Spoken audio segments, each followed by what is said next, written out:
Lunes 7 de marzo de 2022. Tres mensajes del Evangelio de hoy, tomado del Evangelio de San Mateo, capítulo 25, versículos del 31 al 46. En aquel tiempo, dijo Jesús a sus discípulos: Cuando venga en su gloria el Hijo del Hombre, y todos los ángeles con él, se sentará en el trono de su gloria, y serán reunidas ante él todas las naciones. Él separará a unos de otros, como un pastor separa las ovejas de las cabras, y pondrá las ovejas a su derecha y las cabras a su izquierda. Entonces dirá el rey a los de su derecha: Venid vosotros, benditos de mi Padre, heredad el reino preparado para vosotros desde la creación del mundo. Porque tuve hambre y me disteis de comer, tuve sed y me disteis de beber, fui forastero y me hospedasteis, estuve desnudo y me vestisteis, enfermo y me visitasteis, en la cárcel y vinisteis a verme. Entonces los justos le contestarán: Señor, ¿cuándo te vimos con hambre y te alimentamos, o con sed y te dimos de beber? ¿Cuándo te vimos forastero y te hospedamos, o desnudo y te vestimos? ¿Cuándo te vimos enfermo o en la cárcel y fuimos a verte? El rey les dirá: Os aseguro que cada vez que lo hicisteis con uno de estos mis más humildes hermanos, conmigo lo hicisteis. Y entonces dirá a los de su izquierda: Apartaos de mí, malditos, id al fuego eterno preparado para el diablo y sus ángeles. Porque tuve hambre y no me disteis de comer, tuve sed y no me disteis de beber, fui forastero y no me hospedasteis, estuve desnudo y no me vestisteis, enfermo y en la cárcel y no me visitasteis. Entonces también estos contestarán: Señor, ¿cuándo te vimos con hambre o con sed, o forastero o desnudo, o enfermo o en la cárcel y no te asistimos? Y él replicará: Os aseguro que cada vez que no lo hicisteis con uno de estos los humildes, tampoco lo hicisteis conmigo. Y estos irán al castigo eterno, y los justos a la vida eterna. Palabra del Señor. Gloria a ti, Señor Jesús. Querida familia, seguimos avanzando en esta Cuaresma. Y hoy tenemos uno de esos textos bíblicos que nos exhorta hasta lo profundo del alma. Es el texto del juicio final. Estamos en el capítulo 25 del Evangelio de San Mateo, en el contexto de lo que se conoce como el discurso escatológico de Jesús. El discurso donde Jesús habla de las realidades últimas. Y aquí aparece entonces el juicio final. Vamos a meditar tres mensajes de este Evangelio. Primero, no basta con no pecar. Segundo, ayuda por lo menos a uno. Tercero, formas concretas de caridad. Vamos con el primer punto. No basta con no pecar. Familia, es increíble lo que Jesús dice a los que se encuentran a su izquierda. Tuve hambre, tuve sed, estuve desnudo, estuve necesitado y no me asistieron. Y ellos le contestaron: Señor, ¿cuándo te vimos con hambre o con sed, o forastero o desnudo, o enfermo o en la cárcel y no te asistimos? Queridos amigos, estas personas le están diciendo a Jesús Señor. Es decir, están reconociéndolo como el Señor, por consiguiente algo de fe tienen. Y sin embargo, el Señor les está exhortando porque no hicieron el bien. Noten que la reprensión que Jesús lanza contra ellos no es propiamente por cometer pecados. El Señor no les dice: apartaos de mí porque mataron, porque robaron, porque mintieron, porque fornicaron. No, el Señor está yendo más allá. El Señor les está exhortando porque no hicieron el bien. Y es que es importante entender estas dos dimensiones de la vida espiritual, estas dos dimensiones del camino espiritual. Hay un primer momento de la vida espiritual que algunos teólogos de la vida espiritual han llamado la ascética, que consiste en la renuncia al mal. Es necesario este primer paso y consiste fundamentalmente en cumplir los mandamientos. Consiste fundamentalmente en renunciar al pecado. En la primera lectura de hoy tenemos los 10 mandamientos. Sin embargo, no basta quedarnos allí, porque después de la ascética, de la renuncia al pecado, viene un segundo momento espiritual que se conoce como la mística, es decir, el ejercicio de la caridad, unirnos a Cristo a través del amor, y muy concretamente a través del amor al prójimo. Entonces la vida espiritual no se puede reducir simplemente a no pecar, Y muchos de nosotros tenemos esa tentación de pensar que estoy caminando bien espiritualmente porque no peco. Repito, es indispensable este primer paso. Buscar definitivamente huir del estado de pecado, estar habitualmente en gracia de Dios. Pero no es suficiente con eso. Además debo crecer en virtud, debo practicar las virtudes, debo asemejarme a Cristo, debo unirme al Señor y fundamentalmente hacerlo a través del ejercicio de la caridad. Entonces, no basta con no pecar, es absolutamente indispensable amar. Y en el Nuevo Testamento, el tema de la salvación aparece muy vinculado fundamentalmente a la fe y a la caridad. Recordemos cuando el evangelista San Juan dice en su Evangelio, capítulo 3, versículo 16, porque tanto amó Dios al mundo que entregó a su Hijo único para que todo el que crea en Él no perezca, sino que tenga vida eterna. Este es el corazón, el resumen de todo el Evangelio. Acá San Juan nos habla de la necesidad de la fe para salvarnos. El que cree en Jesús se salva. Pero no basta una fe sin obras. Dirá el apóstol Santiago que una fe sin obras es una fe muerta. Por eso a la fe hay que unirle la caridad. Y hoy en el Evangelio el Señor nos está mostrando que el juicio final ciertamente se hará en términos de fe, pero también en términos de caridad. Es necesario ejercitar la caridad. Y eso nos lleva a un segundo punto. Ayuda por lo menos a uno.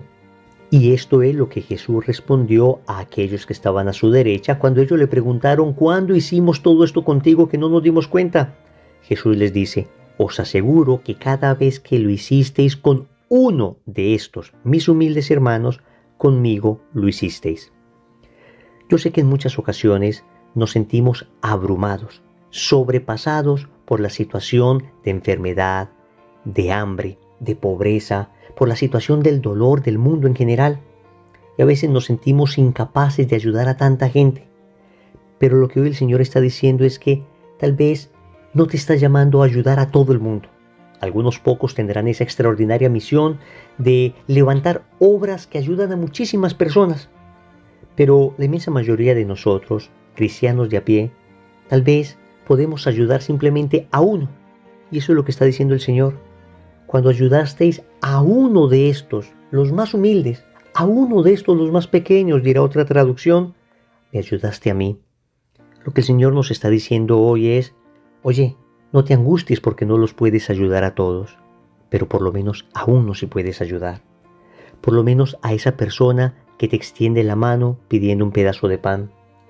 Por lo menos a esa persona concreta que tiene un dolor en su corazón y necesita un consejo. Por lo menos a esa persona puntual que te pidió una oración. Ciertamente, no alcanzaremos a curar las necesidades del mundo entero, pero podremos ayudar a esa persona concreta. Y de esa manera evitaremos caer en la tentación que nos propone el enemigo de abrumarnos, de sentirnos tan desbordados por tal cantidad de personas que necesitan ayuda, que al final terminemos paralizados no ayudando a nadie. El Señor hoy nos está diciendo en el Evangelio: oye, por lo menos a uno. Lo que te pido es que ayudes a esa persona concreta. Que si ayudas a ese, es a mí a quien estás ayudando. Tercero, formas concretas de caridad. El juicio que el Señor hace sobre los de la derecha y sobre la izquierda es un juicio basado en las obras de misericordia. En este caso, las obras de misericordia corporales. Dar de comer al hambriento, dar de beber al sediento, dar posada al necesitado, vestir al desnudo, visitar al enfermo, socorrer a los presos.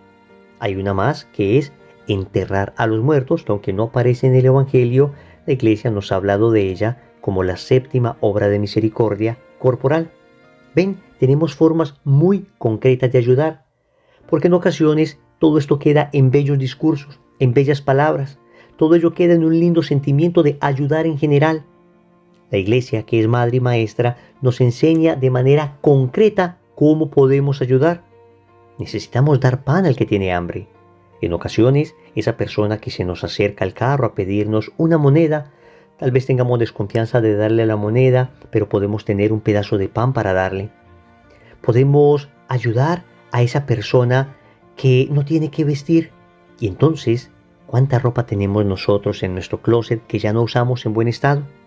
Podemos visitar a esa persona que está sola, que está enfermita en el hospital. Ven, hay muchas maneras concretas de ayudar, incluso a estos hermanos que están presos, que ciertamente cometieron errores, pero que no están condenados a ser excluidos para siempre de la sociedad, sino que siempre tendrán un espacio en el corazón misericordioso de Dios, y tú y yo podemos acercar esa presencia divina a esos corazones solitarios. Pero también existen obras de misericordia espirituales. Las siguientes: enseñar al que no sabe, dar un buen consejo al que lo necesita, corregir al que está en el error, perdonar las injurias, consolar al triste, sufrir con paciencia los defectos de los demás, rogar a Dios por los vivos y por los muertos. Ven, son formas concretas de ejercitar la caridad.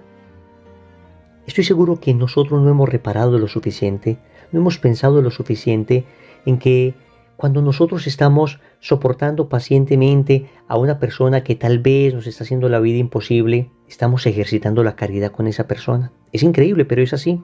O cuando amorosamente corregimos a alguien, también estamos ejercitando la caridad. O cuando alguien necesita un buen consejo y se lo damos desde el amor, desde la verdad de Cristo, también estamos ejercitando la caridad, la misericordia. O cuando estamos enseñando incluso a nuestros hijos, estamos también viviendo las obras de misericordia. Ven, son muchas maneras concretas que tenemos de ejercitar la caridad y no lo sabíamos. Pues a partir de hoy, queridos amigos, vamos a empezar a tener todo esto presente, porque cada vez que lo hicisteis con uno de estos más pequeños, conmigo lo hicisteis, dice Jesús. Oremos. Amado Señor, hoy te doy gracias porque el Evangelio me exhorta. Y el Evangelio me habla de la necesidad de hacer el bien, de no quedarme cómodo en el primer paso de la vida espiritual, de no quedarme allí en evitar el pecado, sino de dar pasos decisivos hacia la caridad, hacia la ayuda al necesitado. Ciertamente en ocasiones me siento abrumado por tantas personas a las que hay que ayudar, pero tú hoy me muestras en el Evangelio que puedo empezar con uno, con esa necesidad puntual que tiene ese hermano que tú me estás presentando. Dame, Señor, la caridad y el discernimiento suficiente para poder ayudar adecuadamente. Finalmente, te suplico que todo esto no quede en bellos sentimientos, en lindas ideas o en palabras bonitas. Enséñame, Señor, a ejercitar la caridad de forma concreta a través de las obras de misericordia corporales y espirituales. Señor, dame lo que me pides y pídeme lo que quieras. Amén. Recordemos entonces: primero, no basta con no pecar. Segundo, ayuda por lo menos a uno. Tercero, formas concretas de caridad. Compromiso: hoy vamos a hacer una obra de caridad por lo menos a una persona. En el nombre del Padre, y del Hijo, y del Espíritu Santo. Amén.